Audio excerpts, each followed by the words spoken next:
The Forgotten House.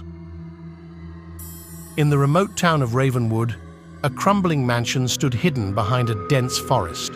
The locals whispered about its dark past, but few knew the true horrors that lay within its decaying walls.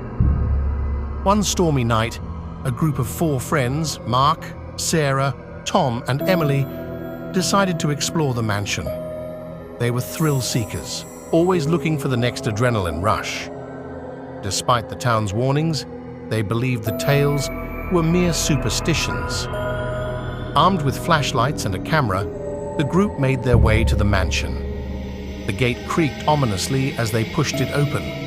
The path leading to the front door was overgrown with weeds, and the air was thick with an eerie silence, broken only by the sound of their footsteps and the distant rumble of thunder. Inside, the mansion was a maze of dark, dust-covered rooms. Shadows danced on the walls, and the floorboards creaked under their weight. The air was musty, filled with the scent of decay. As they ventured deeper, the temperature seemed to drop, and an inexplicable sense of dread settled over them. In the main hall, they found a grand staircase leading to the upper floors. Mark, always the bravest, led the way. As they ascended, they heard faint whispers, as if the walls themselves were speaking. Sarah clung to Tom, her fear growing with each step. On the second floor, they discovered a series of rooms, each more unsettling than the last. In one room, they found an old, tattered journal. Emily, curious, began to read aloud.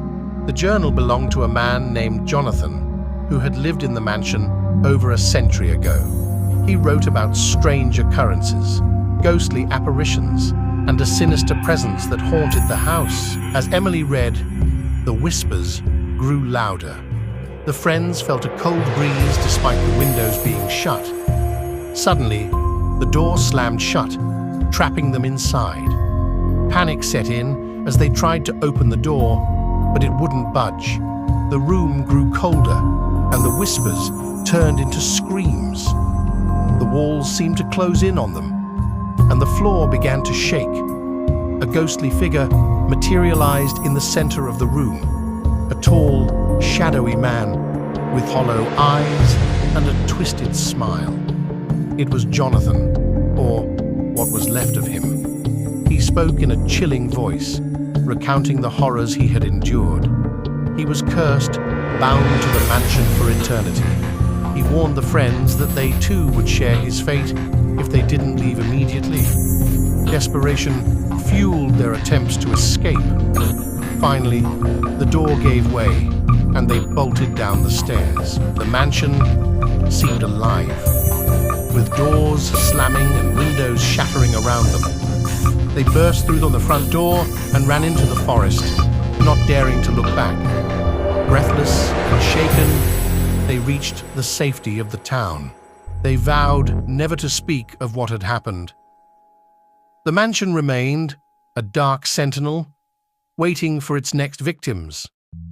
The townsfolk continued to whisper, and the friends knew that some stories were not just legends, but warnings best heeded.